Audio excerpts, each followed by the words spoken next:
Ya reactivé la. Acá tenemos un antropólogo que es Ariel. ¿Qué tal, Ariel? Este, que nos podría hablar un montón de todo esto. Es muy interesante lo que se plantea en el video. Yo diría la primacía de la sexualidad infantil. Es decir, aquí esto que dicen, ¿no? Tomar como natural la vida sexual es como que de algún modo corre el lugar del superyo, es decir, el lugar de la represión, porque si bien el superyo es una estructura y la represión la ejerce el yo por mandato del superyo, desde el punto de vista funcional, uno podría decir que superyo y represión son asimilables. Entonces acá lo que muestra, y vamos a ver ahora en algunas fotos, es cómo la sexualidad no atravesada por lo prohibido, es decir, naturalmente la sexualidad no se excede.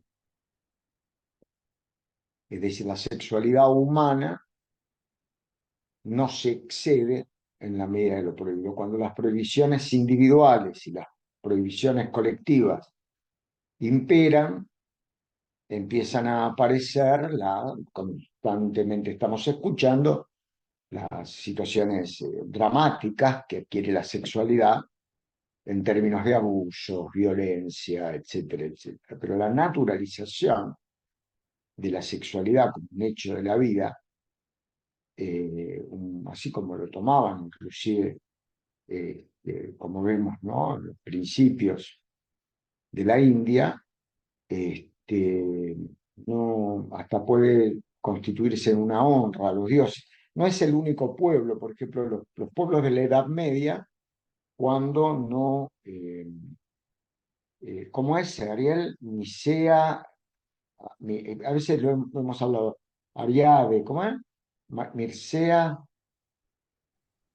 Hola Daniel, no sé si te ¿cómo te estarás va? refiriendo a Carmina Burana, por ejemplo, Hay, la no otra. sé, hay una, no me acuerdo, después lo busco. Creo que era Mircea Elíade, Ara, la cita Yacegetz Mirgel en un trabajo Elíade, del año Elíade, Dani, 97. perdón, Elíade, ¿Cómo?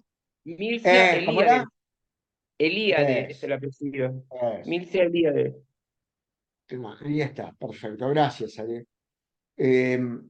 Bueno, ahí ella escribe de los rituales sexuales con la tierra en la época en la cual no habían lluvias y los pueblos se morían de hambre, y entonces la gente tenía coitos arriba sobre la tierra, y muchos hombres cavaban un pozo en la tierra y eyaculaban en ella, buscando la producción agrícola. Ustedes ahí tienen un posicionamiento natural frente a la sexualidad que cuando lo miramos desde acá puede causar en algunos casos cualquiera de todas estas cosas, humor, pudor, digamos así. Hay quien le puede producir asco, hay quien puede producirle vergüenza, que son los diques de contención de la libido, que se producen porque estamos viviendo en la cultura. Aparte no nos queda otra que vivir en la cultura. Yo no tengo nada contra la cultura, pero no se puede plantear que no genere, o como le gusta decir a los abogados, corregime Mónica Gamarra si me equivoco, incoa, digamos así, un verbo que usan mucho, ¿no? Los legistas y los abogados, incoar, ¿no? Incoa, dos factores.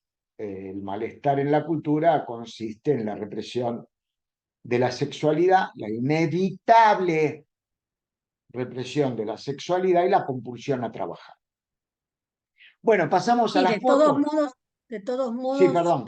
ver estos templos y ver todas las esculturas, los bajorrelieves, que son realmente, son muy artísticos, muy hermoso verlo, por un lado, y por otro lado da toda la información histórica, porque en esa época estaban los espejos, las pinturas para las mujeres, maquillajes, que en esa época, a ver, eso es un dato histórico que tenemos, que si no, no estarían, ¿no?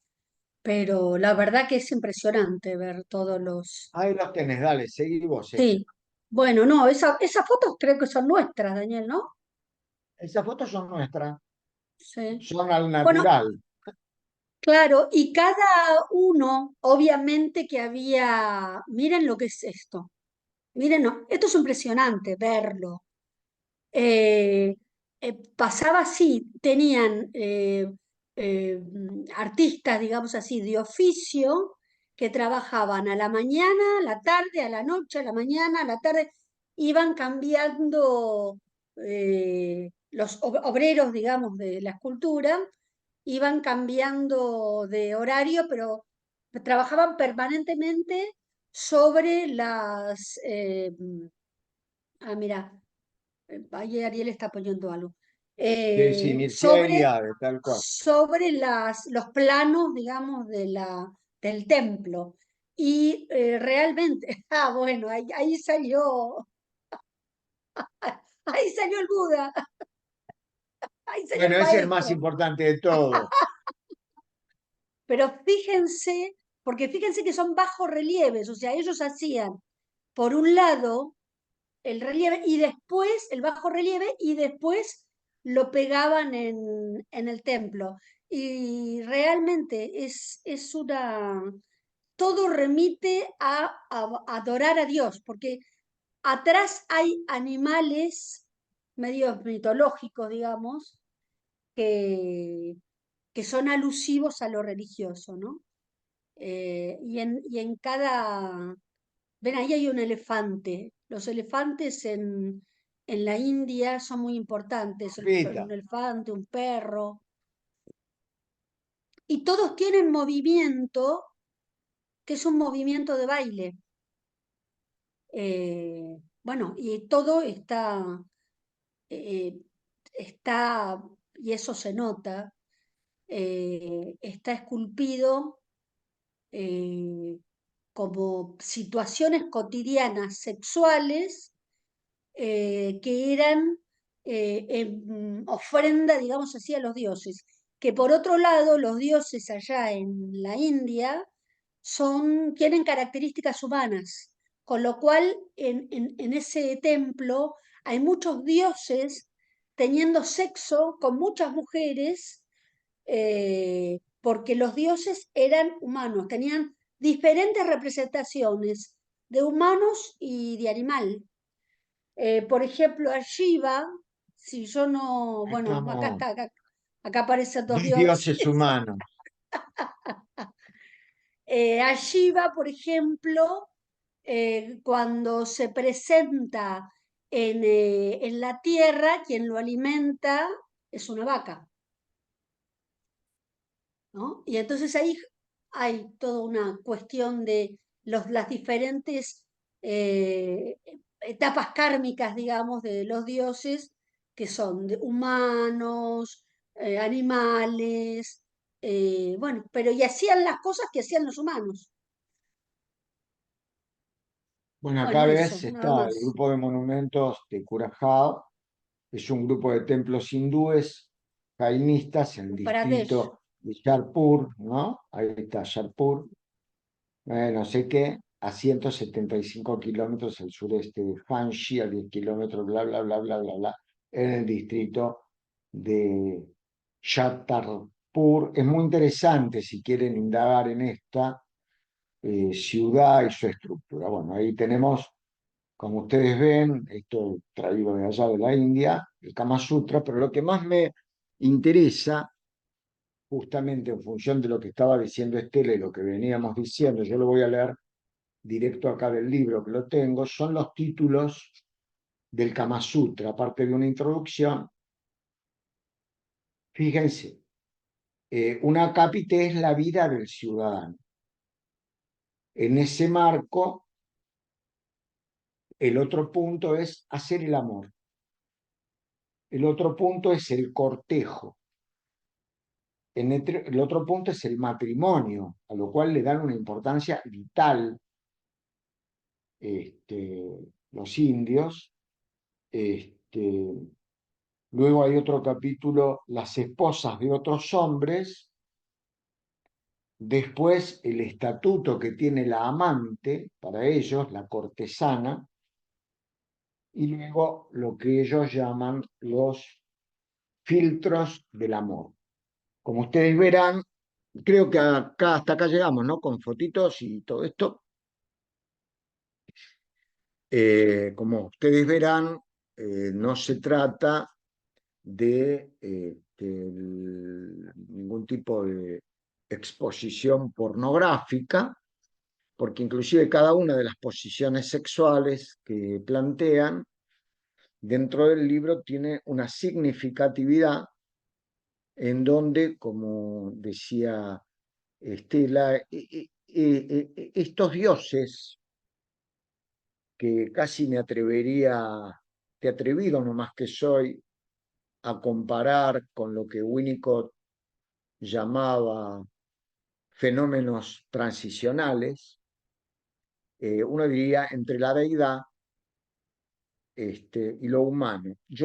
Mi propia hipótesis es que justamente la disminución de la preeminencia del superyo tiene que ver con esto, en donde el endiosamiento está bastante cercano a lo humano, al ser dioses humanos. Hay un endiosamiento, si se quiere, un poco mayor del humano, una humanización y una desdeificación de asalto De, superyoico para el psicoanálisis que implica de el hecho, concepto de Dios, y yo no me meto con la religión de nadie, ¿eh? una cosita, Pero Dani. De hecho, ustedes ahí lo vieron en el video, cuando se va al templo, se toca como una campanita, que es como si fuese el timbre acá cuando alguien va a la casa de alguien, tocan la campanita avisando que se va a visitar a ese dios. Los dioses están vestidos como humanos y cada 3 horas le cambian la vestimenta y bueno, cierran ahí como un, una vidriera, digamos, le cambian la vestimenta y después le vuelven a abrir. Y la gente le lleva cosas ricas, cosas dulces fundamentalmente, para que coman los dioses. Así que está lleno bueno, con unas bolitas. a mí me hace acordar a la canción de Serrat, La Saeta, cuando habla de Jesús del Madero y aquel que anduvo en la mar, ¿no? Digamos que ellos están más con el que anduvo en la mar, por decirlo así. O sea, con un Dios más, llamémosle humano, y menos Dios. No deja de ser Dios porque tiene influencia superlativa en la vida humana, pero también es como que está más cercano. Bueno, vamos a las conferencias de introducción al psicoanálisis. Yo voy a ocupar nada más que 10 minutos y después quiero escuchar, tengo unas ganas. No hablé con ellos en toda la semana para poder escucharlos acá y compartir y debatir como uno más de todos nosotros con nuestros queridos compañeros de estudio, de trabajo, Ceci y Leo Gurrieri. Leo es docente de este seminario. Quiero avisar que todos los docentes del seminario van a presentar alguna clase, así que prepárense. Ya Estela, Andrea, hoy Leo, va a presentar, vamos a seguir después con Mónica, con Julio. Si se prende, porque tiene también otros cursos que está dictando, Eleonora, me encantaría con ella poder dar algunos de los temas como el último, que va a ser Moisés y la religión monoteísta. Les cuento algo de las conferencias. Freud era medio remolón a veces para algunos trabajos. Por ejemplo, le tienen que insistir mucho, más que nada cuando tenía que escribir en vacaciones. Cuando tenía que escribir en vacaciones, la verdad que no, le gustaban mucho las vacaciones a Freud. Entonces, era medio remolón para dictar conferencias, lo tenían, se ve muy claro en un trabajo de perspectivas futuras de tratamiento psicoanalítico, cuando dice que tenemos que proponernos hacer una psicoterapia para el pueblo que va a llevar el oro puro del psicoanálisis y el cobre de la psicoterapia. Le costó, lo presentó al Congreso de Budapest y lo escribió en la casa de un amigo, creo que era en los Alpes. Bueno, para esta época estamos en plena Primera Guerra Mundial. Freud tenía a sus hijos en el frente. Por otro lado, había menos trabajo, como había menos trabajo por la guerra. Había menos trabajo, menos plata, menos libido. Entonces, tenía muchas horas libres en el consultorio. Y en estas horas libres, del 14 al 18, escribe el nudo central con el cual va a dar cierre a su primera tópica. La primera tópica, que es la del consciente, preconsciente, inconsciente, que enuncia antes y durante la interpretación de los sueños, y que le va a dar un cierre que lo va introduciendo de a poco en la segunda tópica, que la va a plantear en el 23 con el yo y el ello, pero que va a empezar a aludir a ella desde el 20, cuando escribe Más allá del principio de placer. Uno podría decir, por eso se habla de la vuelta del 20, porque hay un giro que hace la doctrina psicoanalítica a partir de la introducción del concepto de pulsión de muerte en 1920, pese a que mucho antes Sabina Spielrein, la dotada partener del sádico Gustav Jung, le había dicho a Freud acerca de la pulsión de muerte en su consultorio. Lo que pasa es que Freud estaba tan enamorado de Jung en esa época que no pudo escuchar a Sabina Spielrein, a la sazón amante de Jung. Eso se ve muy bien, está muy bien en la película Un método peligroso, que muchos habrán visto y si no se la sugiero porque creo que está en YouTube, Un método peligroso, la historia entre Jung y Freud. Bueno, la cosa es que el tipo tampoco, instado mucho por su biógrafo y íntimo amigo, que estuvo hasta el último momento con él, que fue Ernest Jones, el día que Freud muere, estaban, aparte de Freud, por supuesto, que se estaba muriendo, bueno, dejémoslo ahí, estaban el hijo de Freud, uno de los hijos de Freud, el médico, y Ernest Jones. Es un tipo que lo acompañó durante toda la vida, entonces acá aparentemente Freud había estado afectado por una gripe muy fuerte y una influenza. Acuérdense que era la época de la gripe. Por ahí había sido toda la gripe del 17. ¿Se acuerdan? La Revolución Rusa, cómo se diezmaron los ejércitos por la gripe, inmerso dentro del contexto de la Primera Guerra Mundial. Le había agarrado gripe, estaba desanimado, con lo cual ni siquiera queda en claro cuándo empieza a escribir las conferencias de introducción al psicoanálisis, que dicho sea de paso, fue el despido de Freud de la Universidad de Viena. La última vez que presenta algo en la Universidad de Viena fue las conferencias de introducción al psicoanálisis. Hay dos cartas, una carta del 29 de julio de 1916, que le escribe a Lua Andrea Salomé, escribiéndole justamente que estaba escribiendo, o que ya estaban publicadas las conferencias, y hay otra que le escribe a Abraham el 19 de diciembre de 1916, diciéndole lo mismo.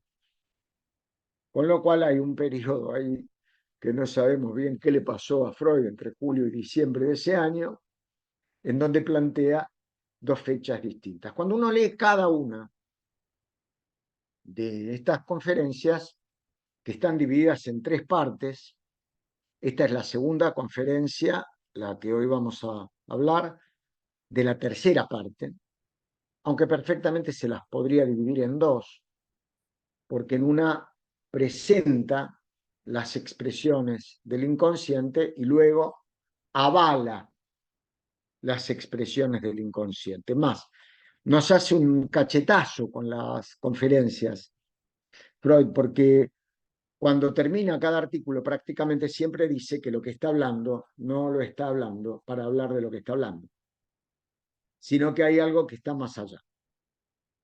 Por ejemplo, la introducción del concepto del inconsciente y particularmente en esta de inconsciente sexual.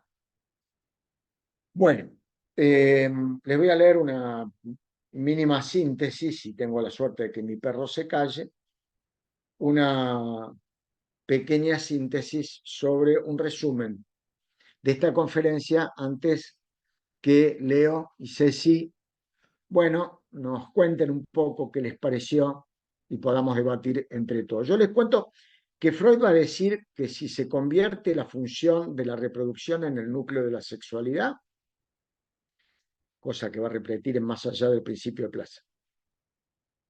Si se convierte la función de reproducción en el núcleo de la sexualidad, se corre el riesgo de excluir toda una serie de cosas que no apuntan a la reproducción y que no obstante, con seguridad, son sexuales. La masturbación, besar. Cuidadosas indagaciones le han hecho conocer a Freud grupos de individuos cuya vida sexual se aparta de la manera más llamativa de la que es habitual en el promedio, según él, por la clínica que le llegaba a él, y aclara los perversos. Linda esta conferencia, para que debatamos, no nos olvidemos, 1816, 1817, toda la metapsicología del 15, introducción del narcisismo en el 14, la metapsicología del 15, y luego hasta Duelo y Melancolía en el 17. Miren qué producción. El Hombre de los Lobos en el 18. ¿Se dan cuenta? Y va rimando el pibe. Va rimando. Se va metiendo. A estos perversos Freud los divide en dos grupos. Aquellos que han mudado el objeto sexual, los homosexuales, fíjense que habla en plural, y aquellos en quienes principalmente se alteró la meta sexual. Al primer grupo aparece una continuidad de tres ensayos.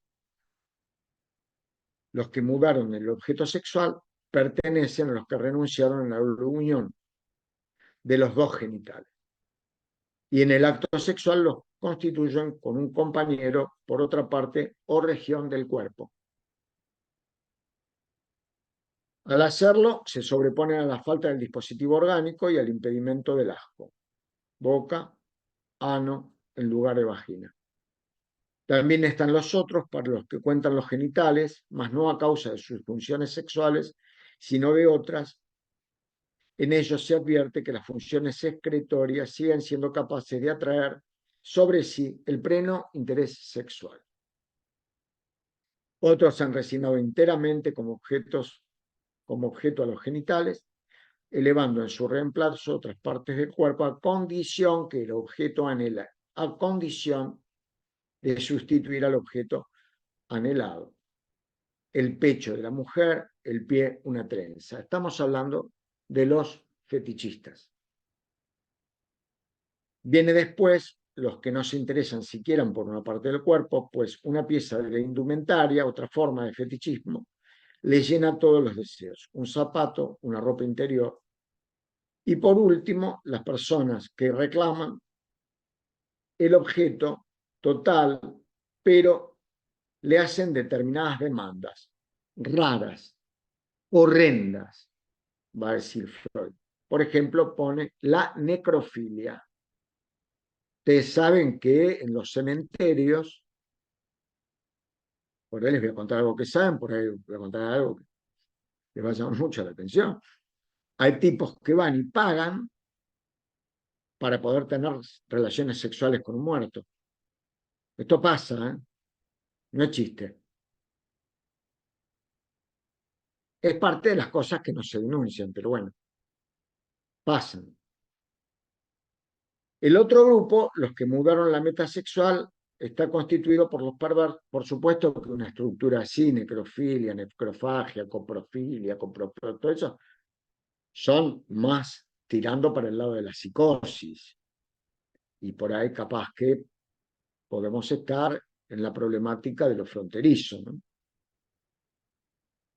Los que murieron con la meta sexual está constituido por perversos que han establecido como meta de los deseos sexuales lo que normalmente es solo una acción preliminar y preparatoria. Son los que anhelan mirar o palpar a la otra persona o contemplarlas en sus funciones íntimas. O los que desnudan las partes pudendas de su cuerpo con la locura esperanza de ser recompensados con una acción idéntica del otro, los exhibicionistas. Siguen los enigmáticos sádicos, cuya aspiración tierna no tiene otra meta que infligir dolores y martirizar a su objeto.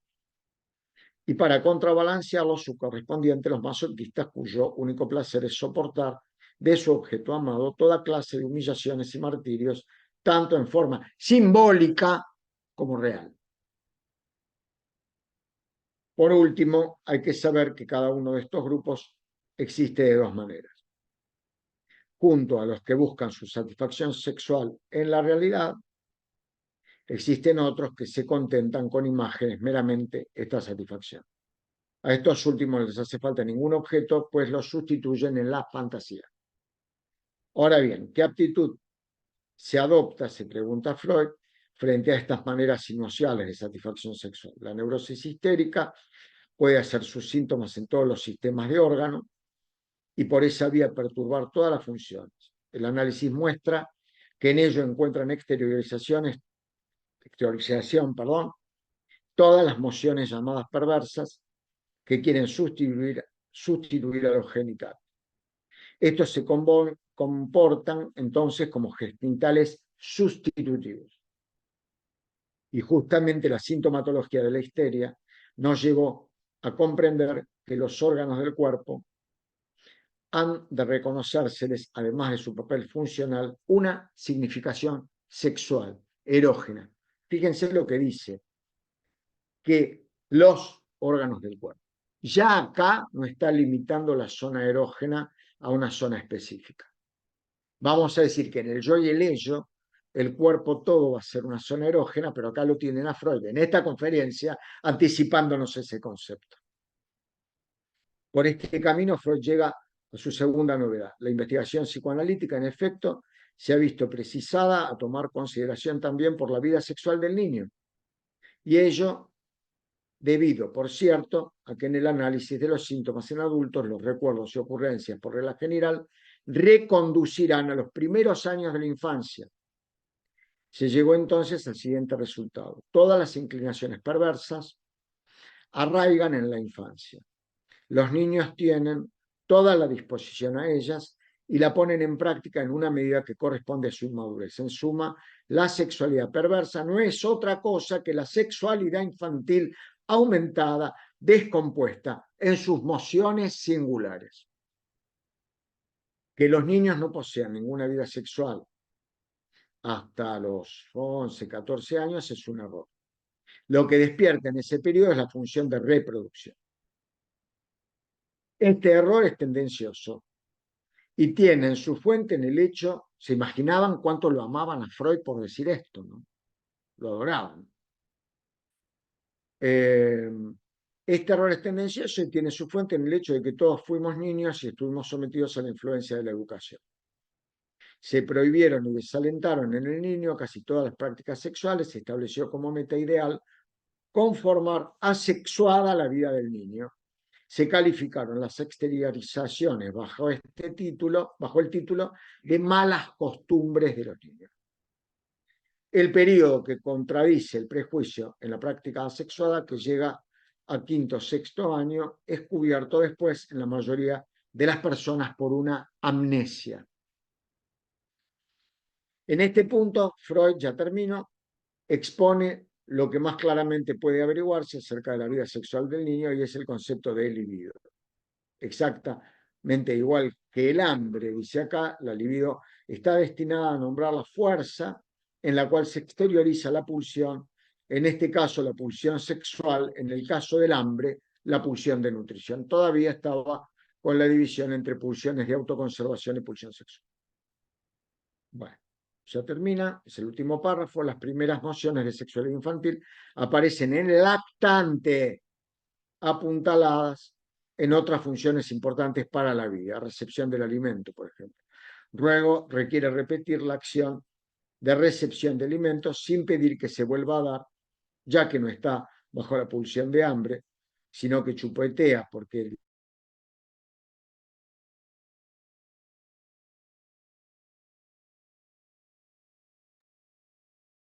Ay, se quedó trabado Daniel. ¿Para qué le voy a decir que alimento se quedó trabado? luego se separa de esta condición y va a llamar zonas erógenas a esta parte del cuerpo, boca, labios, ano, y designa como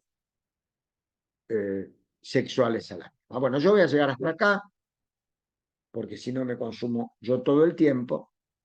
Vamos a dejar que ahora se explayen Leo y Ceci, pero quiero que vean que hable de lo que hable Freud en estas conferencias, estas van a estar destinadas a combatir las resistencias al psicoanálisis, combatir a la concepción de que en realidad el perverso era Freud. Freud vio muchos niños, desde muy chiquititos hasta más grandecitos, porque era neurólogo infantil. Entonces tenía mucha experiencia y veía la interacción de la madre con los niños permanentemente en su consulta. Bien. Hola Leo, hola Buen día. Ceci, ¿cómo andan? A ver, probemos un poquito los micrófonos. Hola, ahí estoy. ¿Qué tal, Leo? ¿Qué tal, Ceci? ¿Ahí se escucha bien? Ahí se escucha bien. Bien. Yo Por por lo acá. menos, ustedes, el resto. Sí, también. Bueno, cuéntenos, ¿qué les pareció? Primero, ¿qué les pareció la conferencia? A mí me pareció impresionante que, bueno, algunas cosas que se vienen diciendo de Freud, con algunos discursos de los últimos tiempos, donde se lo tilda de, en algunos puntos, ¿no? Sobre todo cuando pensaba en la frase esta, que le ha hecho tantas críticas, mis histéricas me mienten, ¿no? Como que Freud no le creía a las mujeres. Y ahora pensaba, cuando leía, sobre todo cuando habla sobre los homosexuales, qué lugar les da a los homosexuales. Si bien habla de la sexualidad normalidad, de la normalidad y de los homosexuales como una cosa distinta, ¿cómo los pone como una cosa aceptable, por lo menos aceptables?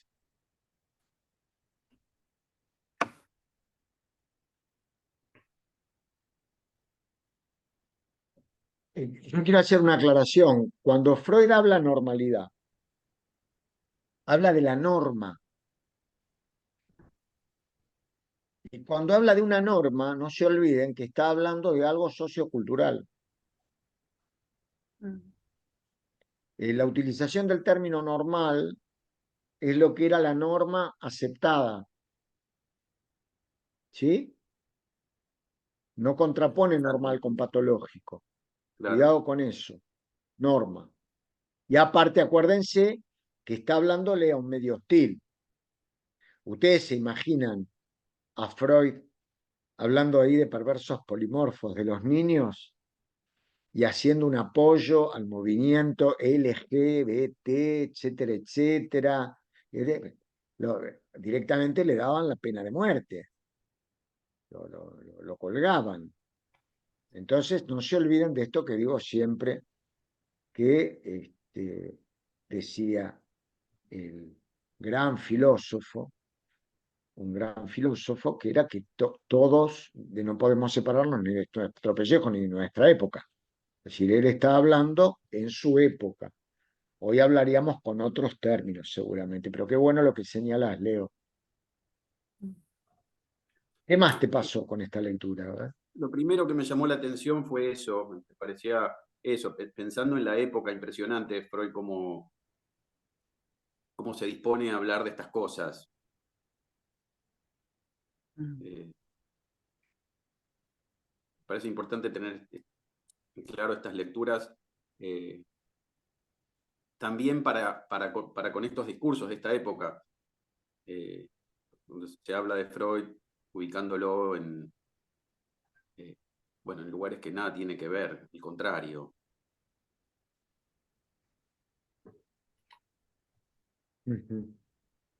Recordaba una obra de teatro que hizo un colega nuestro, Pablo Zunino, que estaba ahí en Calle Corrientes, que él hace de Freud y habla con un homosexual de esta época que lo empieza juzgándolo a Freud por sus juicios, por su cosa, eso, lo que yo leía mal, su cosa normatizadora, y ahí en la obra de teatro Freud le responde que en realidad, si no fuese por él, él no estaría hoy donde está, que era, en realidad, si bien era un homosexual, estaba bastante indefinido, a veces se trasvestía, a veces no. Y ahí en la obra de teatro Freud decía que gracias a él tiene en esta época esa posibilidad, ¿no? Como, me parecía eso, el aspecto revolucionario de la obra de Freud. Me parece que eso hacía referencia, a eso me recordaba. Sí, sí. Aparte, fíjate cómo él ya de entrada dice, hace una aclaración a un auditorio hostil, porque hay que marcar cómo fue el tipo de presentaciones que hizo en las conferencias. Fue muy amable, fue muy respetuoso, pero fue muy firme,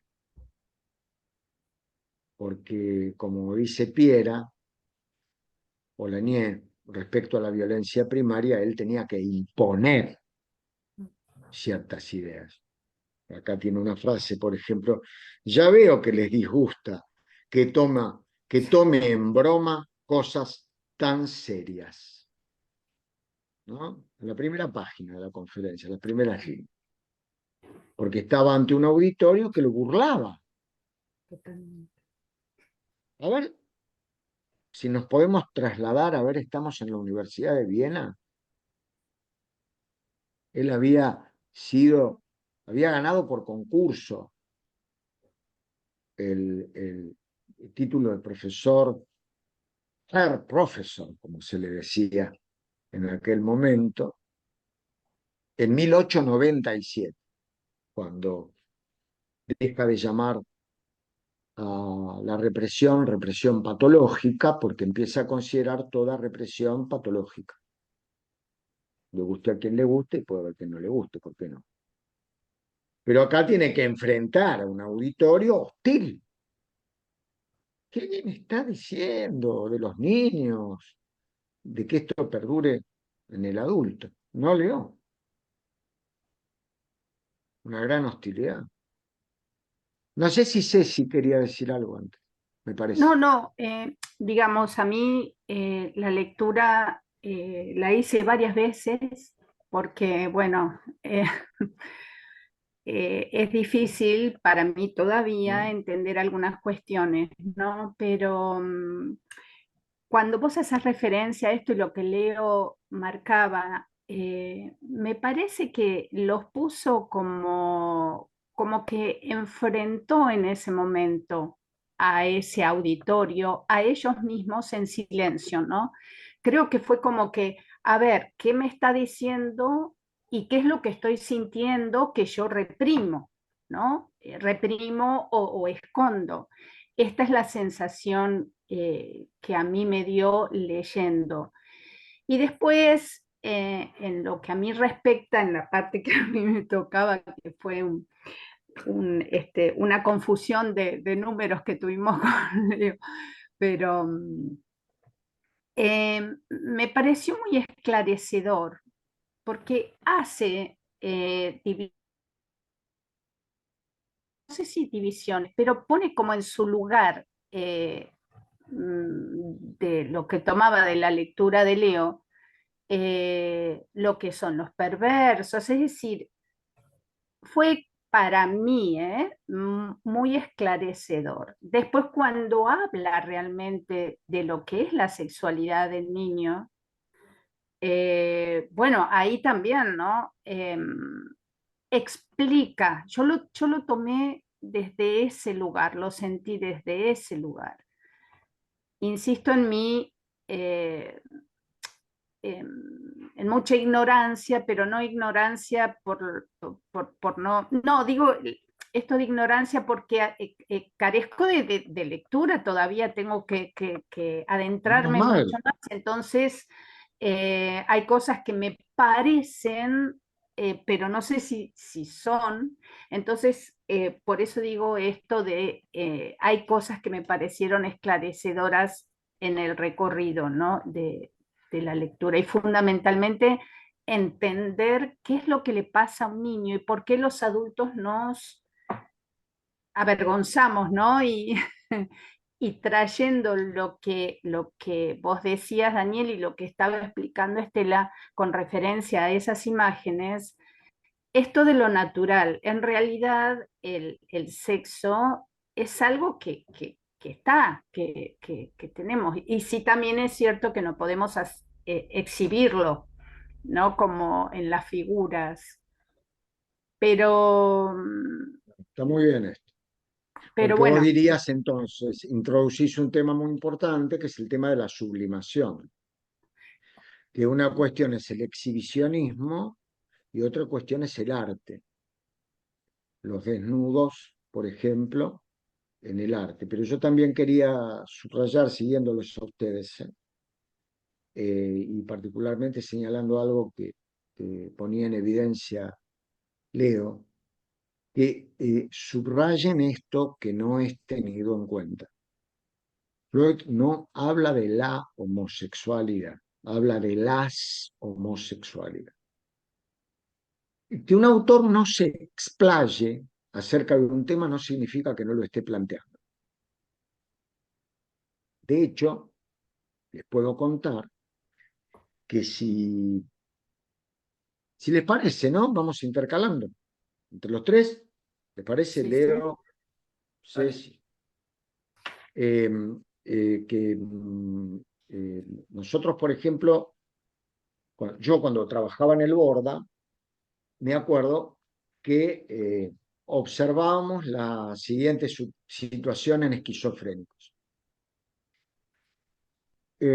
A veces nos encontrábamos, cuando yo estaba de guardia, subíamos, por ejemplo, a algún servicio del Borda, donde había habido alguna historieta con alguien que se descompensó, y veíamos actuaciones homosexuales en la escalera.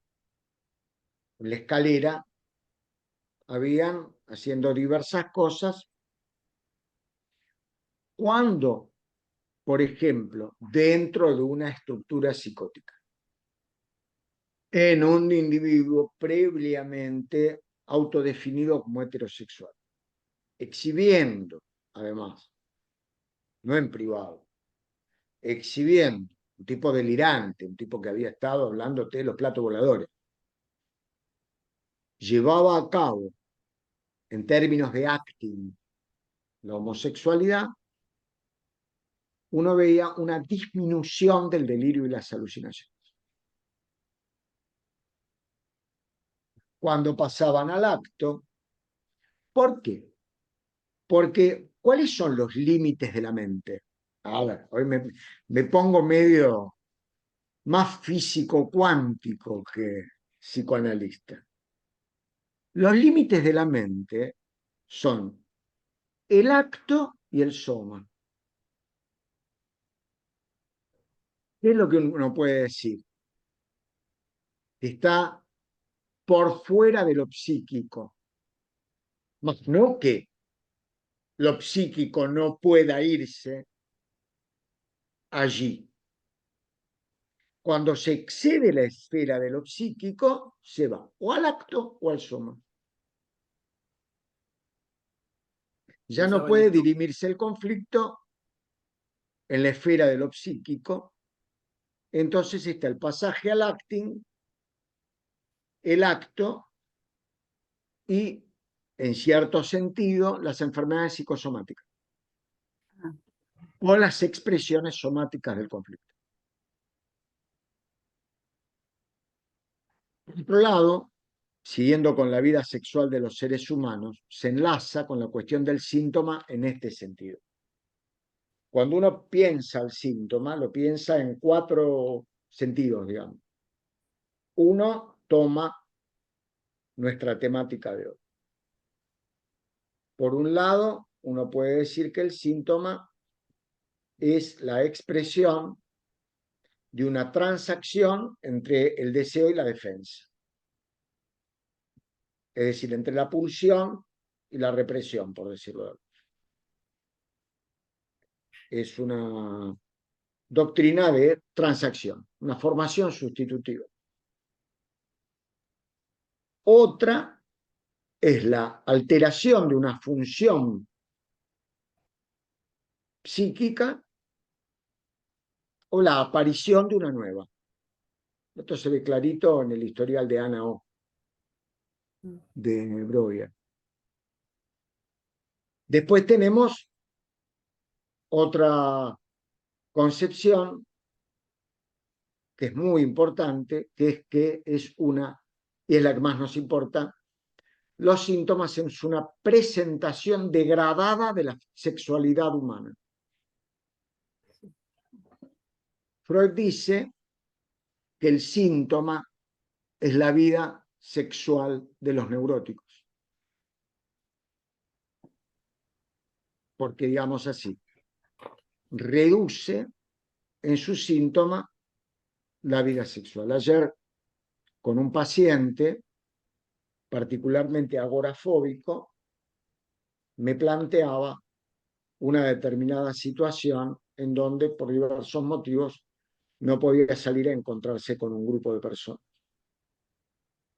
Y yo le transpuse, le invertí la situación y le dije que estaba hablando por algo que dice y aclara, obviamente solo con hombres, o sea que la reunión iba a ser obviamente solo con hombres. Entonces yo le pregunté por qué me explicaba el obviamente. Con el obviamente algo estaba hablando de la mujer, de qué pasa con la mujer, qué pasa con la sexualidad, y ahí arrancó a poder hablar de su sexualidad con su mujer y de fenómenos que ocurrieron a lo largo de su vida. El síntoma, en ese sentido, es su vida sexual. Lacan nos va a decir, su goce. ¿Me explico? Hay un orgasmo gozoso en el síntoma. Por ejemplo, en el síntoma hipocondríaco. Hay un goce sexual en el síntoma hipocondríaco. que va más allá del principio de placer. ¿Se entiende? Entonces, insisto, el síntoma es la vida sexual de los neuróticos. ¿Queda claro? No sé si Daniel, quieren hacer hincapié. Dale, sí, Ceci, por sí, favor. Les iba a pedir. en referencia a lo que vos estás diciendo, para aclararme también, estás diciendo que hay una satisfacción en ese síntoma, por eso se persiste de manera obviamente inconsciente, no hay registro de esto. No. Eh, entonces, cuando y cómo lo registra, cómo puede, ahí es a donde a mí también se me hace difícil Está muy bien lo que comprender decís.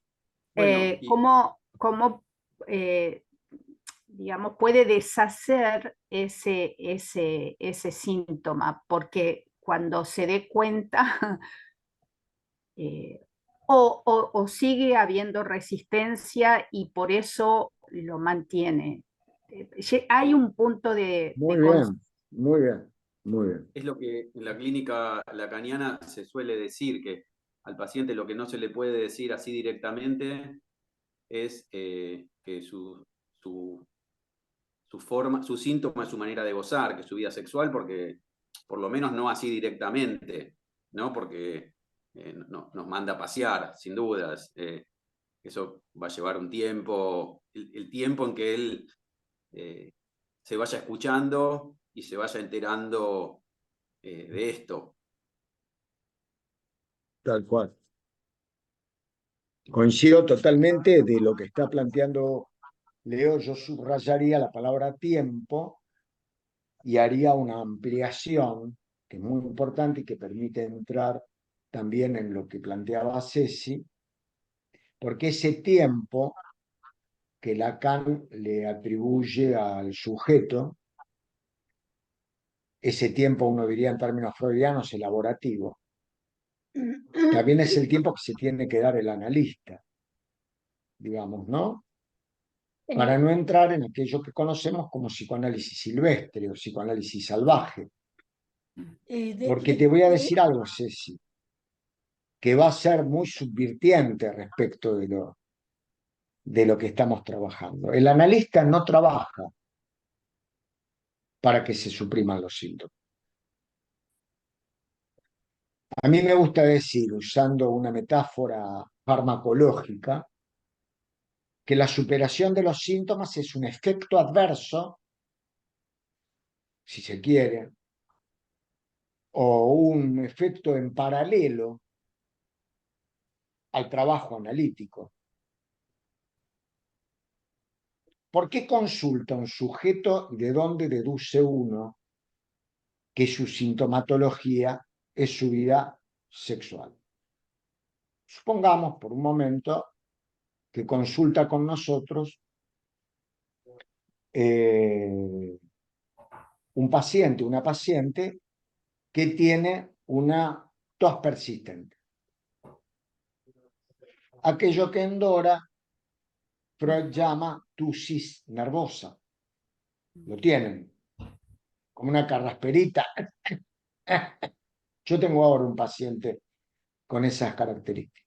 O De Ana un O, paciente o, o Ana enana O, que también. hay precisamente, tomando esto que decía Cecilia, precisamente en los primeros escritos de Freud, yo creo que es en Psicoterapia de la Histeria, que Freud se hace la misma pregunta que te haces vos, diciendo, a ver, acá llegan pacientes con síntomas, ¿de qué se trata? ¿No? Y entonces él dice, tomando una paciente de Breuer, que la llaman Ana O, que en realidad lo que estaría pasando es que el paciente consulta por los síntomas, pero que hay una parte en que el médico intenta llegar y que el paciente no le deja. Ahí está la represión. Y entonces él dice, pero ¿qué pasa? Cada vez que nos vamos acercando ahí, el paciente tiene más resistencia. Y entonces ahí dice, sigue agregando, seguramente debe tener que ver con la sexualidad, con contenidos, digamos, que le resultan a esa persona vergonzosos de admitir. Bueno, y ahí comienza a hablar de la sexualidad. Y bueno, de hecho, después de esas interpretaciones que le termina haciendo Breuer por las charlas que tiene con Freud a Ana O, bueno, Ana O mejora bastante, ¿no? Y entonces ese artículo, Psicoterapia de la Histeria, yo te sugiero que lo leas porque ahí está clarísima la respuesta a la pregunta que vos acabas de hacer. Gracias, Yo sí. quiero Sí. también agregar algo respecto del tema que me parece que está implícito y que creo que nos va a servir a todos, más que nada a quienes son analistas jóvenes, jóvenes en el sentido de recientes en el ejercicio de la profesión y que se están armando en este sentido, ¿no? Y que me parece que es uno de los destinos de este tipo de seminarios. Llega un paciente que tiene tos, recorrió a todos los médicos sabidos y por haber. Fue uno, fue al otro, fue uno, al otro. Entonces aparece una frase que es muy común. Mire, usted no tiene nada, vaya al psicólogo. ¿Eh? Si usted no tiene nada, como no tiene nada, vaya al psicólogo. Fíjense qué interesante la frase. Entonces llega el tipo y uno tiene distintas posiciones. Bueno, ¿qué tal? ¿Cómo le va? Yo me llamo Daniel Amra, soy psicoanalista. Hablamos el otro día por teléfono, hoy día me mandó un mensaje de WhatsApp, yo se lo contesté. Bien, su nombre completo, qué sé yo. Te dice. Que ya, por ahí le preguntas la edad, por ahí no. A mí no me gusta andar haciendo preguntas de entrada. Los que me conocen los. No hago preguntas de entrada, de datos, sino que los voy coligiendo en la medida en que va saliendo el material. A lo Bergeret, como trabajaba Bergeret, pues trabajaba en Francia. Ahora, hay un elemento que es fundamental. Mire, yo vengo acá, que me mandó el neumólogo. Ah, bueno. ¿Y por qué lo mandó el neumólogo? Y mire, porque tengo tos. Y yo no sé por qué tengo tos. Yo para mí, si tengo tos, la tengo por algún tema que debo tener de alergia, de qué sé yo, por qué. Ah, qué sé yo, pero no, bueno, si usted me puede ayudar, mejor, qué sé yo. Yo no entiendo cómo los pacientes no tienen la más mínima idea, cómo va a enlazar a la mente con la tos. Es lo mismo que a usted le digan que hagan un puchero con un zapato y con, qué sé yo, con un cacho de carne. Si diga, ¿qué tiene que ver una cosa con la pera con la manzana? Y está bien. Ese paciente no es un paciente de análisis, porque no se hace ninguna pregunta. Lo que se llama egodistonía, que significa que el yo sufre con el síntoma, es la introducción al análisis. No, me molesta, me molesta. Me imagino que si no me encontraron nada en el cuerpo, algo me debe pasar en la cabeza para tener esta tos. Cuando uno indaga, entonces, no busca, no pone el acento a ver si se quedó atragantado con un chorizo, a ver si hubo tal situación en su historia, qué quiere expulsar, como entraban los kleinianos en la primera sesión, lo que pasa es que los aspectos malignos y envidiosos de su personalidad buscan ser expulsados a través de su tos que viene a sustituir lo que usted no pudo decir, lo que no pudo expresar, la maldad que no pudo sacar de usted. Se va y hace bien en irse el paciente. porque no, es un síntoma colateral, es un efecto colateral la resolución del síntoma. El tema es cómo progresa la cura. Uno debiera poder despreocuparse del síntoma y escuchar lo que habla el paciente y con qué línea de su sexualidad está relacionado esto que está presentando, que se va a ver en lo que va a ir hablando y aludiendo. Un paciente consulta porque tenía tremendos problemas de plata. Entonces, ante una determinada circunstancia, plantea, qué sé yo, y era todo debido a él. Era jugador y era debido a él. A lo largo del tratamiento, entonces, un posicionamiento, bueno, metámonos con el jugador, el juego, la sexualidad infantil expresada a través del juego. Pero uno lo va analizando por capas, como decía Estela, la psicoterapia de la histeria, de la superficie a la profundidad.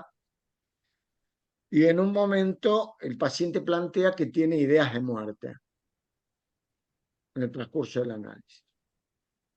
Y esas ideas de muerte que tienen que ver con tirarse en el Río de la Plata. ¿Van escuchando? Yo quiero saber si ustedes van escuchando. Tirarse en el Río de la Plata lo lleva a un recuerdo infantil en donde su hermano, cuando era niño, se colgaba. Ayer creo que lo dije, este mismo ejemplo en SAP, Eugenia, creo. En Hora, quizás te acuerdes, que el hermano, cuando eran chicos, el hermano era chiquito y era tan travieso que en una ocasión se colgó. Vieron que acá en la Costanera hay como unos, había, qué sé yo, no me acuerdo ahora, como unos paredoncitos que se van uniendo, no me acuerdo cómo se llaman, pero como parecitas bajitas. Y una vez el hermano se trepó y casi se cae al Río de la Plata.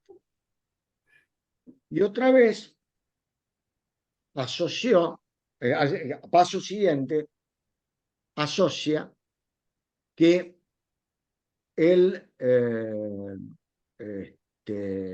con este mismo hermano, con el cual está distanciado hace bastante tiempo, que recuerda que en una ocasión ese mismo suceso que casi ocurre respecto del Río de la Plata ocurrió en un departamento que estaba en el 7º piso, en donde el hermano estaba colocado en una posición muy compleja en la ventana del departamento, casi se cae por la ventana de un 7º piso, en Mar del Plata.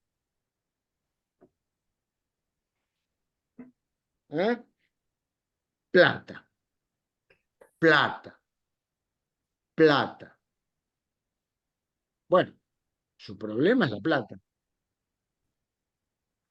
no el juego. El tema suyo es la plata. ¿Entienden lo que les quiero decir? Proceso psicoanalítico, proceso del psicoanálisis.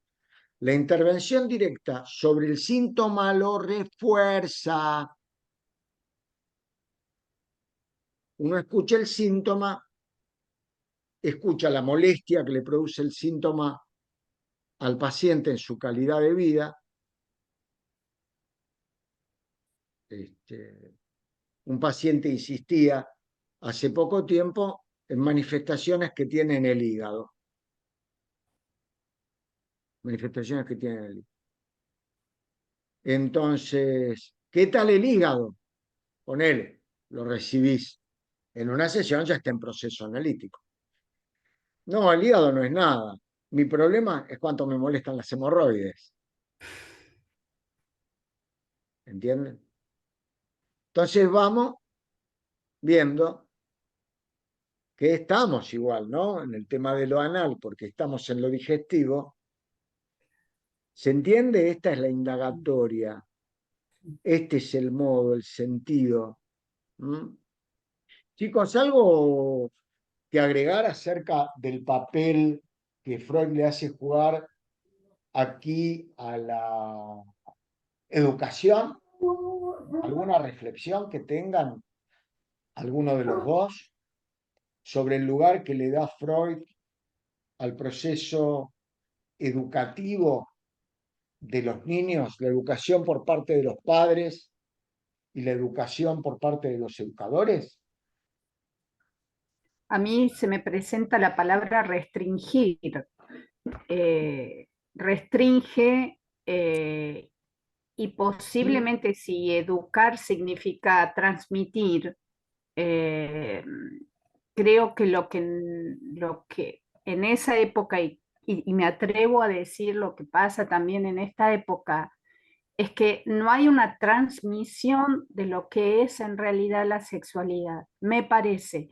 Y lo que pasaba en aquella época eh, es como también, ¿no? Prejuicioso. Se me ocurre pensarlo así, como una cuestión de eso no se habla, por ejemplo.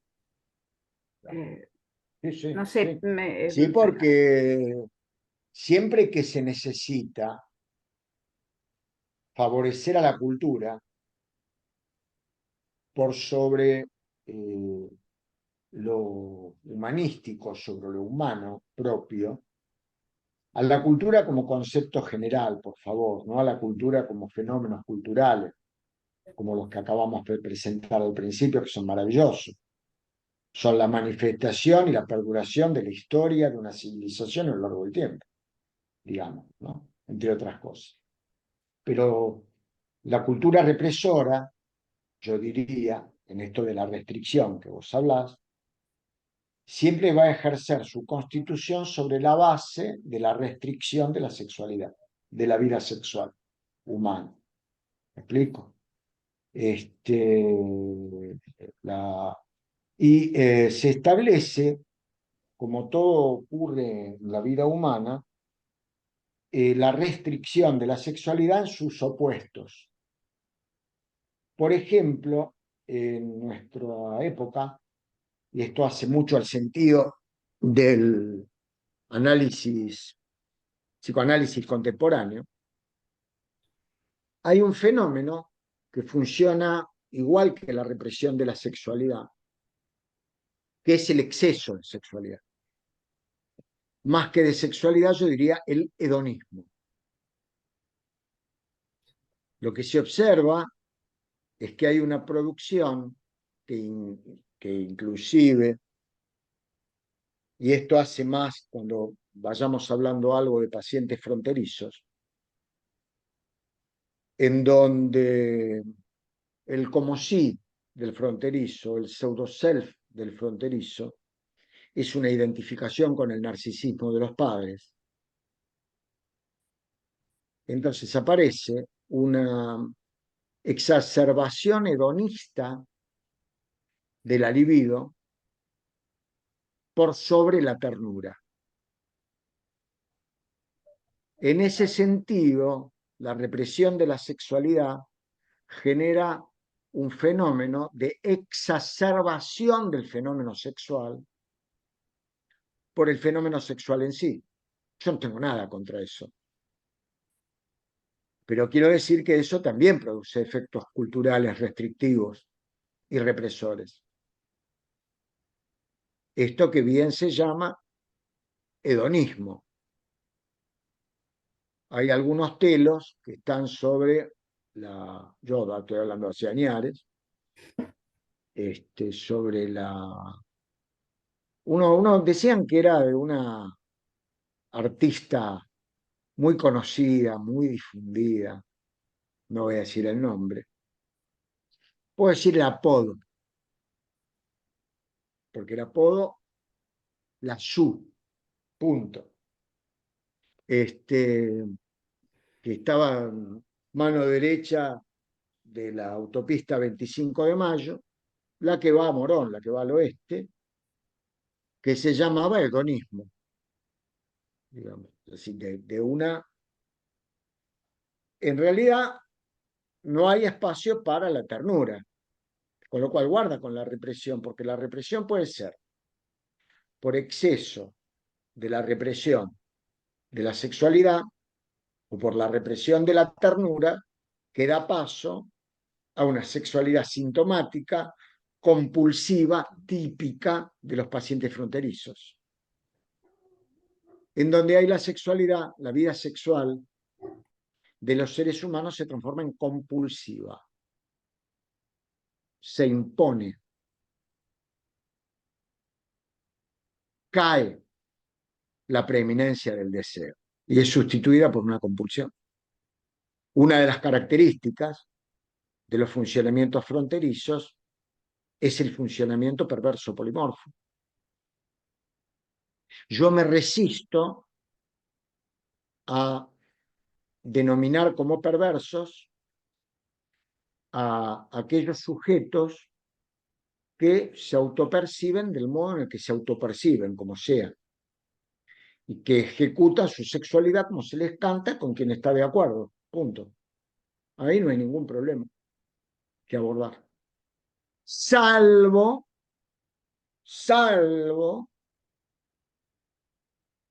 la mamá de un paciente, perdón, miren mi fácil, la ex mujer de un paciente mío,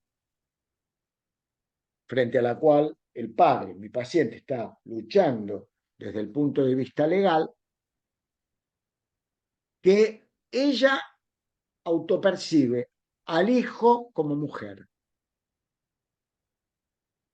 y quiere a los 6 años ablacionarle el pene. Ahí estamos ante un problema que tiene que ver con el cuerpo del otro. Entonces, aquí tenemos que tener una clara división, porque el que tiene ganas de tener relaciones sexuales apoyando su oreja con la oreja de la otra persona, yo en ese caso me tendría que sacar el audífono, pero digamos que una persona quiere ejercer su sexualidad apoyando la oreja, a mí qué me importa. Sufre, no, me encanta, bueno, bienvenido sea, pásela bien. Ahora, si viene, me dice que el goce de él, lo que le enloquece es tener relaciones sexuales con bebés de 6 meses, ya es otra cosa. Eso es un delito. Y el psicoanálisis no está preparado para el tratamiento del delincuente, salvo cuando se aplica, por ejemplo, en la cárcel o en el fenómeno delictivo. Hay libros escritos sobre, por ejemplo, patología carcelaria. Pero en el consultorio no. En el consultorio uno lo puede ayudar al paciente a autodenunciarse y después ponerle cuerpo, se los he dicho en otras ocasiones, para ir a ayudarlo que yo a la cárcel si es necesario. Si uno tiene ese nivel de compromiso, lo puede llegar a hacer. Pero cuando yo era pibe, un bufa, le decíamos, no, ¿por qué vas a analizar? Puedes analizar partiendo de esa base. No hay escucha de la violencia. La violencia se corresponde más que nada con la segunda tópica. Es una problemática de la pulsión de muerte, pero una pulsión de muerte desmedida, deflexionada hacia el mundo externo para destruirlo. Como yo no atendería, por ejemplo, a Hitler y tendría algún otro para nombrar, tampoco atendería a un violador. Aunque respeto a las personas que trabajan. Había una película que vimos hace muchos años, El hombre del bosque o algo por el estilo, que hablaba acerca de la recuperación de un violador. Bueno, yo felicito a quienes son capaces de hacer esa tarea. Yo no puedo. Y en esto radica lo que Green dice, los límites de la analizabilidad. Los límites de la analizabilidad es de la capacidad de analizar del analista. Yo no me siento capacitado para analizar a una persona con una problemática así. Porque mi rechazo a la situación sería mucho mayor que cualquier tipo de escucha que yo pudiera hacer. Mira, todo esto a partir de lo que planteaba Ceci. Sí, los educadores. Vamos a hablar un poquitito del superyo en este sentido. ¿Quién es el superyo? El superyo se constituye en base al autoritarismo de los padres. Tiene un origen pulsional, del cual se ocupó Jorge Vinocourt, el protopadre de la horda primitiva que todos tenemos dentro. Y luego, en el Edipo, que todos, absolutamente todos atravesamos,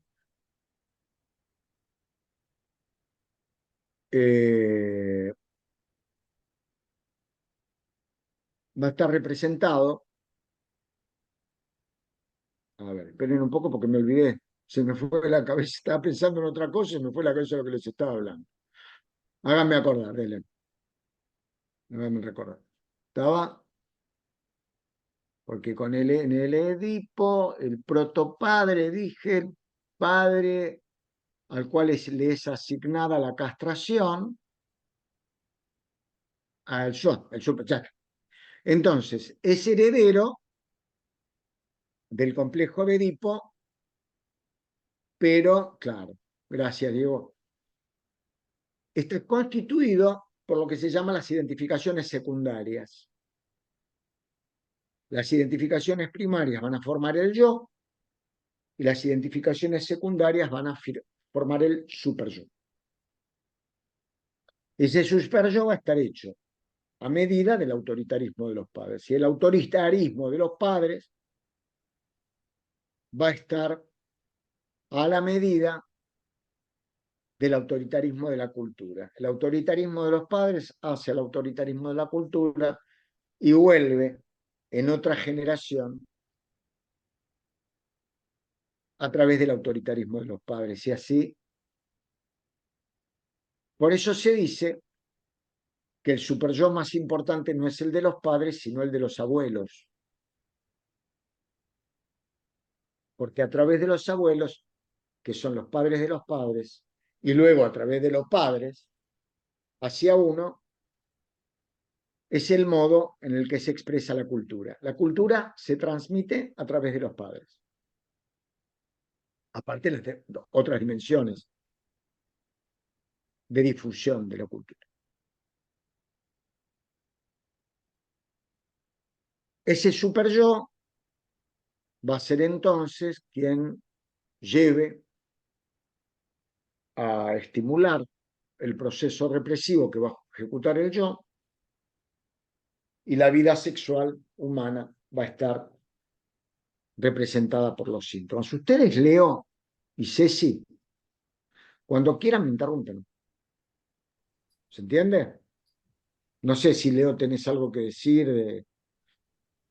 de la conferencia, Ceci, agregar algo más. No, en relación a lo que decías antes, de los límites del analista, hace un tiempo estoy viendo una serie que es Los Sopranos, donde un analista, psiquiatra, pero analista, atiende al protagonista, que es un mafioso. Me resulta muy interesante la capacidad para tolerar lo que tolera, ¿no? Se te hizo una interrupción y no se te escuchó la última partecita. Llegaste a mafioso. que se me hace muy interesante, me parece impresionante cómo alguien puede detenerse a escuchar eso y que realmente es importante ese espacio, que va a analizarse, el protagonista va a analizarse. No va a gozar de... No es enviado ahí por nadie, no va a gozar del discurso angustiando al analista, sino va a analizarse, va por otras cuestiones también. Qué No va qué bueno por lo que decís. definitivas, Mm. pero va a analizarse y va a hablar de su historia, y su historia es una historia vinculada a estos actos mafiosos. Eso me parece impresionante. Y muestran a esta analista muy afectada por esto que ocurre, por esto que escucha, por estar frente a este personaje tan difícil, pero un gran compromiso por parte de este analista. Perdón, Buenísimo. Antes, es una serie, la verdad que muy recomendable, porque además se ven como distintos estilos de border, ¿no? Y me parece que hay algo que también me pareció a mí muy interesante, lo comparto con vos, a ver qué te parece, el esfuerzo que hace ese analista por mantener el encuadre, ¿no? Y la alianza terapéutica, pero fundamentalmente el esfuerzo que hace con este paciente que es, bueno, un transgresor impresionante, por mantener el encuadre. Y me parece que eso es lo que facilita o hace posible que lo pueda escuchar y que él pueda hablar de lo que padece, ¿no? No solamente de las transgresiones, sino de lo que padece. Es una serie muy interesante para ver. buenísimo. Creo que Moni Gamarra quería decir algo. Sí, claro, sí. Quería decir esto, ¿no? Como que el límite de la analizabilidad, como en toda relación en donde hay dos partes, tiene que poder correrse tanto de un lado como del otro, ¿no? El analista puede poner ese límite, pero también esto de si el analizado puede hacerse preguntas acerca de eso, puede poner en palabras algo de lo que pasa, me parece que se puede poder trabajar algo. Si no se pregunta nada y verdaderamente le parece que está todo bien y bueno, entonces en realidad es como es al cohete, ¿no es cierto? Es como que estamos trabajando verdaderamente con una perversión inamovible, pero si hay algo que se pueda trabajar ahí con alguna pregunta, con algo que suceda y que del otro lado me parece que también habría que habilitar esa vía de la escucha, ¿no? Por más que el analizante sea totalmente, no sé, aceptar eso debe ser bastante difícil, pero me parece que valdría la pena, ¿no? Como que en ese punto como que hay algo que me hizo ruido, ¿no? Como que solamente quede con la posición del analizante. Habría que Claro, darle es el analista. Son los claro, límites del analista con cada situación. sí, sí. No sé, es como que que me quedé ahí con eso, ¿no? En una vía de relación que solamente Ahora vamos para a ir a uno, eso. ¿está? Ahora vamos a ¿Sí? ir a eso. Yo les voy a después a contar un ejemplo clínico que yo tuve que atender con un individuo mafioso, pero que no se presentó como mafioso. Se fue desnudando la cuestión. Ceci, Eh, a mí me quedó con la lectura también la duda, porque esto de las estructuras y sobre todo una estructura perversa, me quedó la duda y tomando lo que vos decías en referencia, yo no voy a atender violadores, ¿no? ¿Qué pasa con esa gente? Porque en realidad, desde la lectura no pude ubicar y no recuerdo muy bien dónde lo leí también de Freud, que él hace hincapié que aquellos que se meten con la infancia, por decir así, ya directamente son como decir intratables, ¿no? No me Ver, acuerdo. se olvida de decir para mí. Perdón, yo me quedé pensando en algo que dijo Mónica y también Ceci.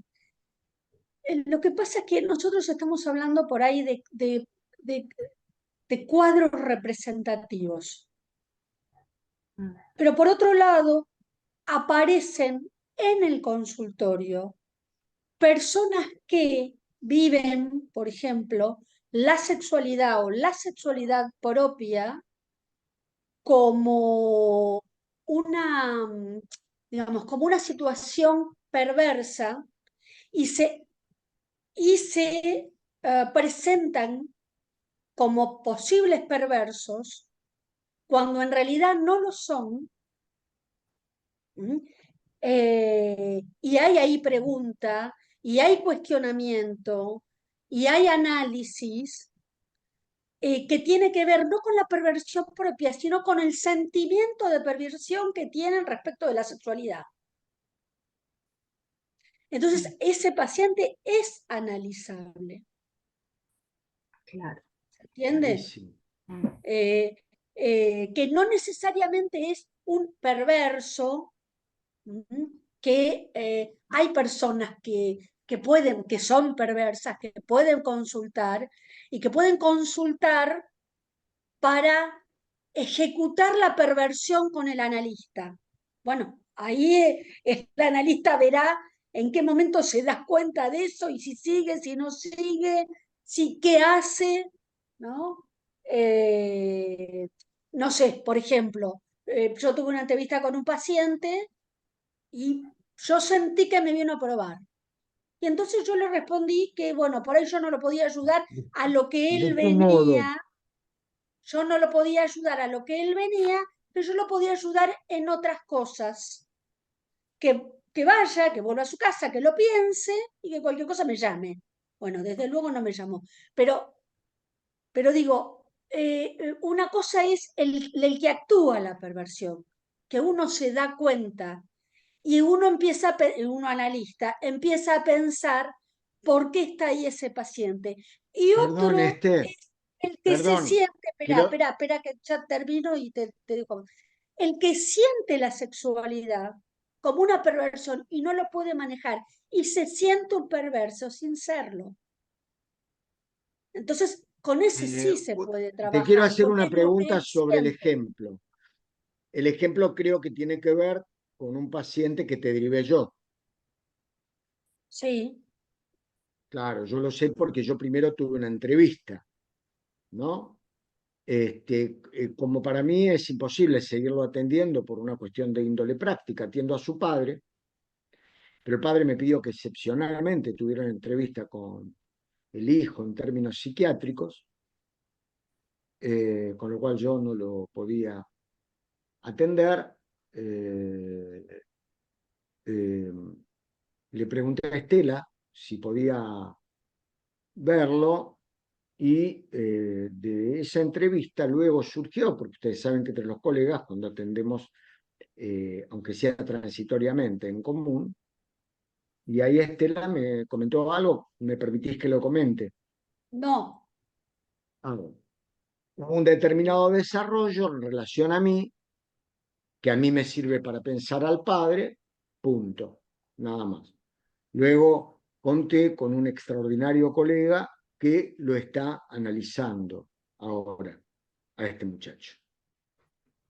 ¿Por qué no quiso, por motivos de él, proseguir conmigo desde ya? Me va a proseguir porque no puede proseguir, pero tampoco con Estela. ¿eh? Quiero leer 2 párrafos y después decirle, para terminar, una diferencia, un bonus track de la patología roja y la patología blanca. Ahora que todos están escribiendo sobre psicopatología, todos están escribiendo de Grimm, habiendo leído de locuras privadas, ¿no? Miren este poema. Ahora vamos también a las preguntas. Yo voy a usar ahora 3 minutos, después 5 minutos, y después dejamos 10 minutos para las preguntas. Si en la página 287, si el lactante pudiera hablar, sin duda reconocería que el acto de mamar el pecho materno es de lejos el más importante de su vida. Y no andaría errado, pues con él satisface al mismo tiempo las dos grandes necesidades vitales. Y después nos enteramos por el psicoanálisis, no sin sorpresa, de la enorme importancia psíquica que este acto conserva durante toda la vida. El mamar del pecho materno pasa a ser el punto de partida de toda la vida sexual, el modelo inalcanzado de toda satisfacción sexual. El pecho, la mamadera también, porque después sabemos que la madre no es que... La madre puede nacer sin tetas, no tener tetas, por una agenesia, no importa, que le dé el complemento a la mamadera. No. El punto de partida de la vida sexual. Ahora vamos al cachetazo, al final de la página 291, el cachetazo que les pega a los que lo escuchaban.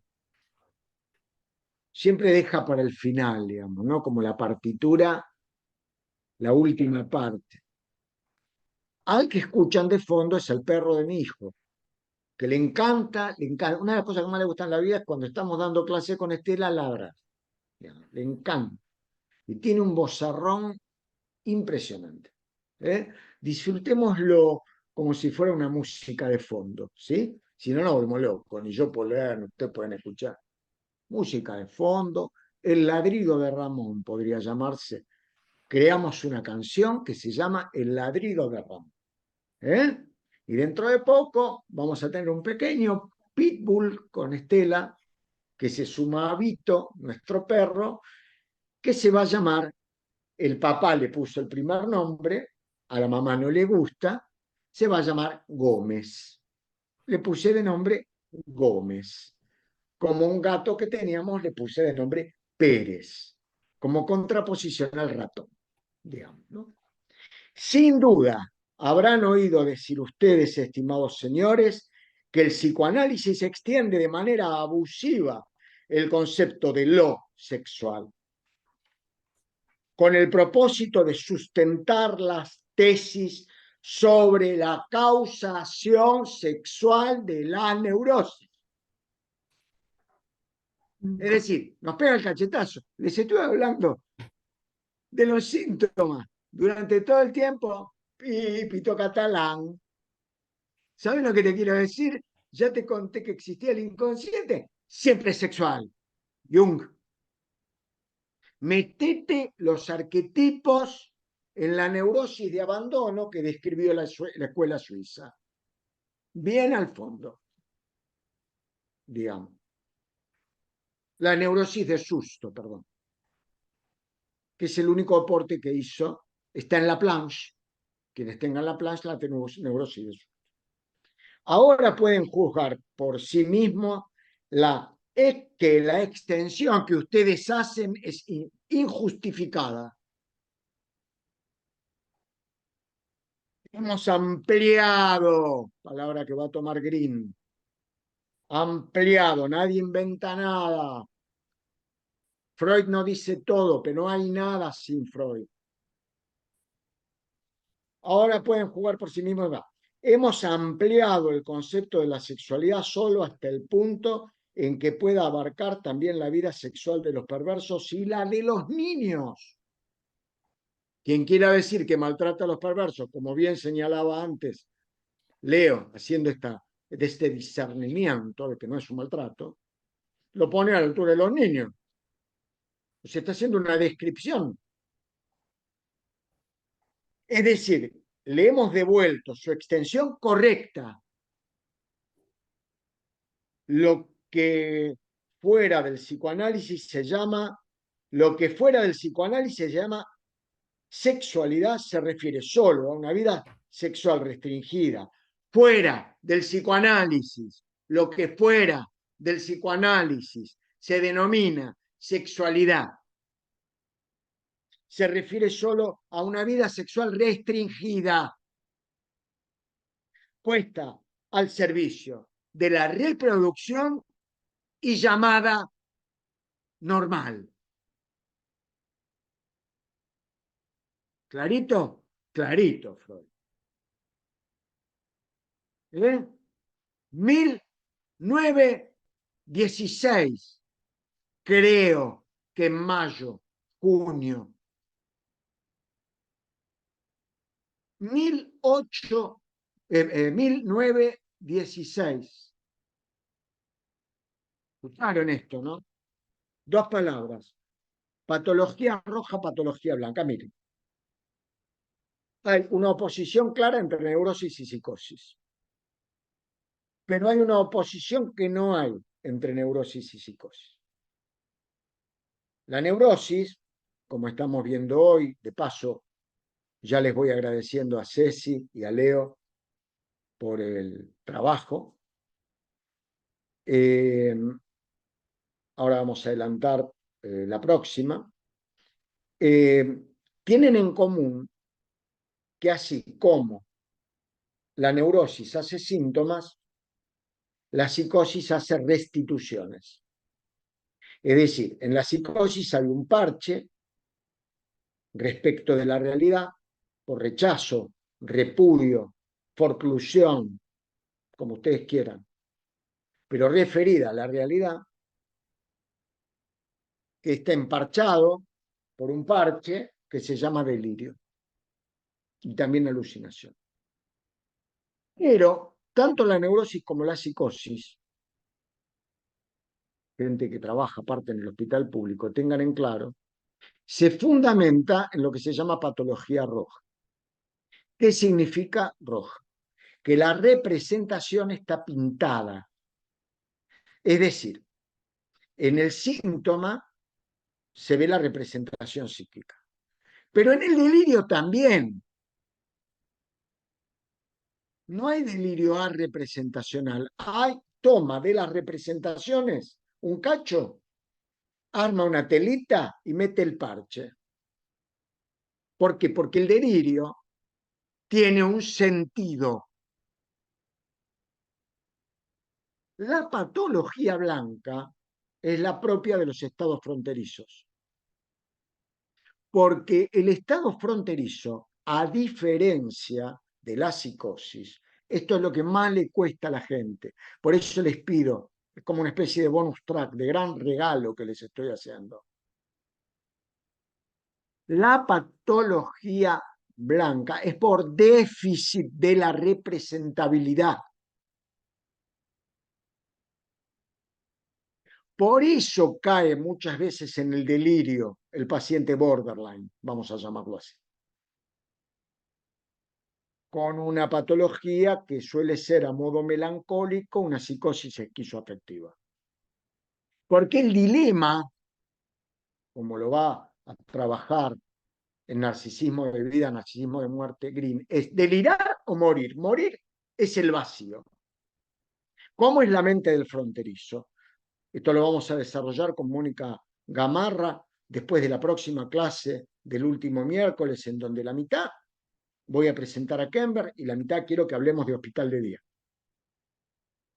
Primera hora, yo voy a hablar de Kember, que no lo quiero mucho, pero tengo la gracia o desgracia de que lo conozco bastante. Entonces, la patología blanca es por déficit, ¿te acordás, Nora, lo que yo insistí ayer? Por déficit en la capacidad de representabilidad. Ya lo veremos, armaremos un grupo de estudio, porque para esto hay un flyer que armó hermoso que armó Emma, con algo que yo le mandé escrito, que ni yo lo entendía, lo entendieron él y Lu, sobre el tema de la problemática de la pulsión y la representación en el paciente border. Pero tengan en cuenta esto, en la patología blanca es la patología del vacío. La mente es un archipiélago, islas de pensamiento que no están unidas por el mar que las rodea, están separadas entre sí, inconexas por el vacío. Por eso hablamos de patología blanca o patología del vacío. Bonus track. Si yo les tengo que desarrollar esto, necesitamos hacer un grupo de estudio y leer a Green letra por letra, más que palabra por palabra. Bueno, vamos a las preguntas que hay. ¿Quién me hace la gauchada de leer? ¿Querés, André? ¿Vos? ¿O Leo? Dale, las leo.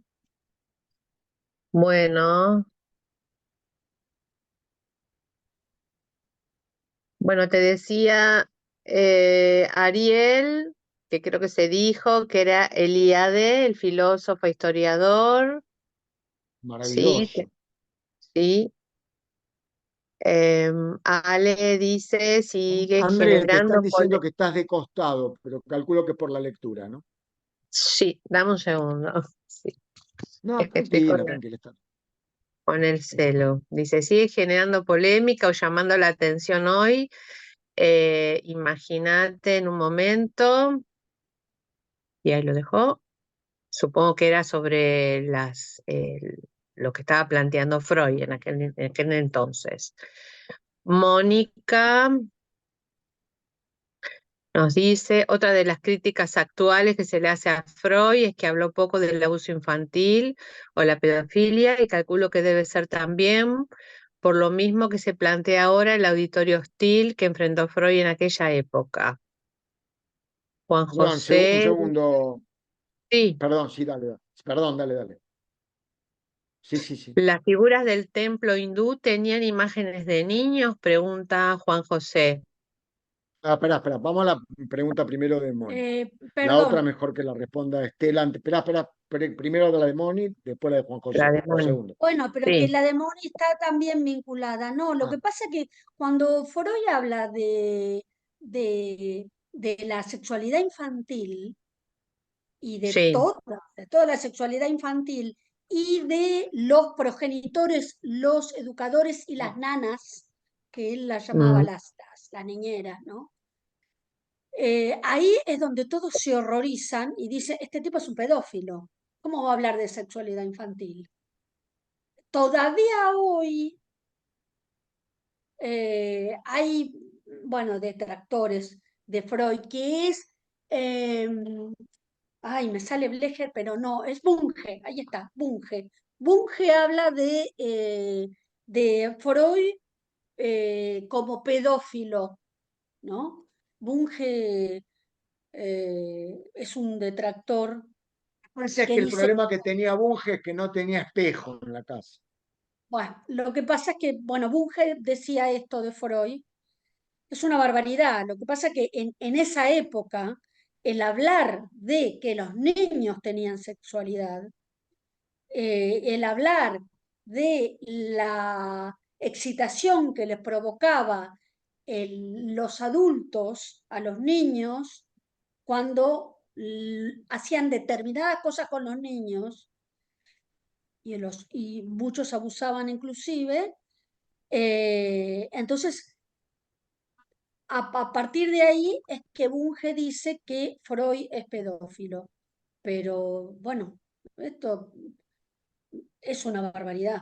Yo creo que tiene que ver fundamentalmente con la época y con la temática que Freud en la época victoriana, ¿m?, estaba, estaba proponiendo, digamos, a la comunidad científica, ¿no? En esa época, una Perdón, época. ya estamos casi culminando, pero en el trabajo de 3 ensayos de 1905 habla de la pedofilia y en un trabajo que vamos a leer nosotros, que se llama Pegan a un niño,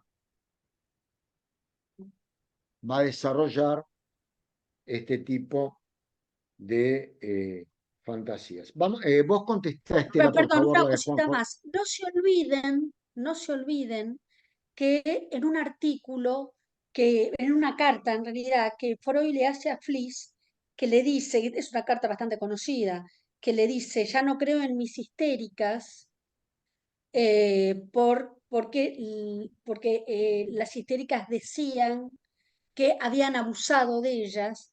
Bueno, Freud pone, ya no creo en mis histéricas, pero después con el tiempo dice, efectivamente abusaron de esas niñas o niños en aquel momento. Con lo cual dice una cosa, dice que no cree por la sintomatología histérica, pero después dice que sí, que esa sintomatología ha tenido que ver con un abuso infantil. Entonces, como todo, Freud lo vinculaba a la sexualidad, porque tenía que ver con la sexualidad,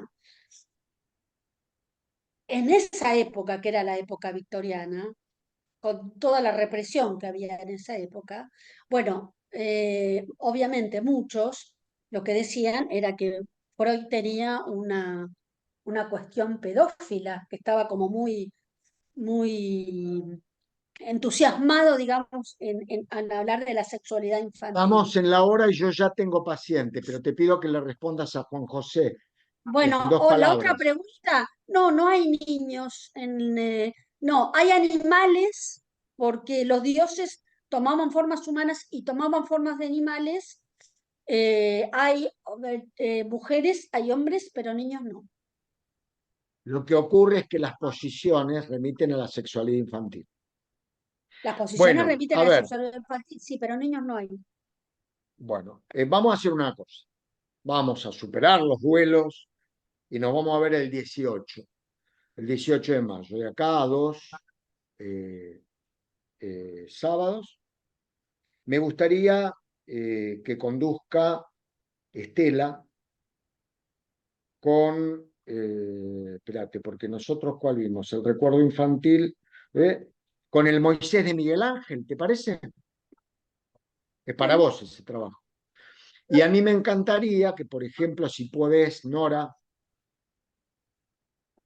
Soto, si pudieras acompañarla, Estela, con el Moisés de Miguel Ángel, si vos querés te mando el texto luego, ¿te parece? Bueno, sí, sí, 18 de sí. mayo. Dale, nos vamos a divertir, Nora.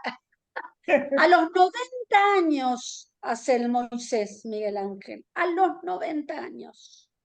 Espera, Y espera, miren lo que pará, ya vas salió. a tener para explayarte, a vos te quieren más que a mí, con lo cual seguramente vas a tener un auditorio enorme.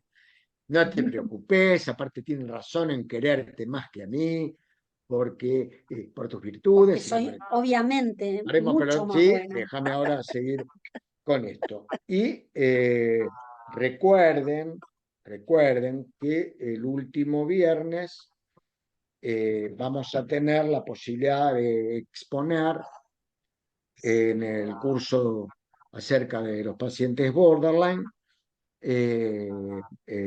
la cuestión de Kember y hospital de día. ¿Hay alguna pregunta? Elegí la voz, Andrea, que quedó en el tintero. Em, Acá hay una de Mayra que dice, pienso en cómo se hace con aquellos pacientes con patología grave en los que no hay conciencia de enfermedad y pareciera que no hay malestar, ¿no? Que ¿Dónde después andas? hay Ahí otra te veo, pregunta Mayra. Hola. que también hace Agustín, que quizás está también relacionada, ¿no? Agustina Coche. Perfecto. Sí. Bueno, ahí es donde aparece la importancia de la contratransferencia del analista, Ujú, que con los pacientes graves es analista de entrada, así es. no funca el análisis clásico. Ujú. 2 palabras, porque no me quiero ir. 3 palabras. Y espérenme, se las hago corta y terminamos acá. Me están por derivar dentro de poquito un nene de 4 años con mutismo selectivo, aparentemente. Y yo me estoy preparando, acordándome de lo que me pasó con otros pacientes. Cuando venga, no va a querer hablar, no va a querer jugar. Entonces me voy a poner a jugar yo. Me voy a tirar al piso, voy a hacer pelotudeces, monigotadas. Estela me conoce, sabe. Me tiro al piso, agarro una figurita y le hago así para que se dé vuelta y no me sale nunca. Entonces el pibe después se empieza a cagar de la risa porque soy un animal, para eso no sirvo para nada. Con el nivel que era chico salí con figuritas y ahora menos. Me cuesta tirarme al piso porque ya tengo 60 y pico de años, pero lo hago. Como decía Betty Garma, el día que no pueda tirarme al piso no atiendo más chicos. La otra pregunta es sobre la mafia. Primero, la mafia es una expresión del superyo. Una de las formas de expresión del superyo es la constitución de la mafia. Yo atendí a un sujeto que detentaba un cargo importante en una determinada organización muy importante, que no voy a nombrar, acorde al secreto profesional. Consulta conmigo por manifestaciones intensas de angustia, que muchos psiquiatras diagnosticaron como trastorno de pánico. Entonces yo empecé a intentar ver qué hacía, si hacíamos análisis. Entonces el paciente a poco tiempo me empieza a contar que constituía parte de una organización que explotaba a un grupo de trabajadores arreglando con cierto... Y un día vino y me pidió, por favor, si podía yo escuchar el problema tremendo que tenía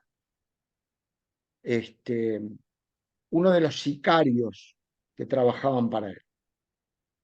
Sería bueno no grabar esto, pero dejarlo, ya que estamos. Total, no estoy hablando de nadie. Es puro invento mío. Vamos a decir así, así. En la grabación queda más claro. Y yo dije, yo no, eso es mi límite. Bueno, ya tengo sicario. A mí me venía la fantasía homosexual de que iba a sacar un cuchillo el tipo y me iba a atravesar con el cuchillo. Pero también realista. Sicario, ¿eh? Una vez lo escuché, le dije, necesita un terapeuta.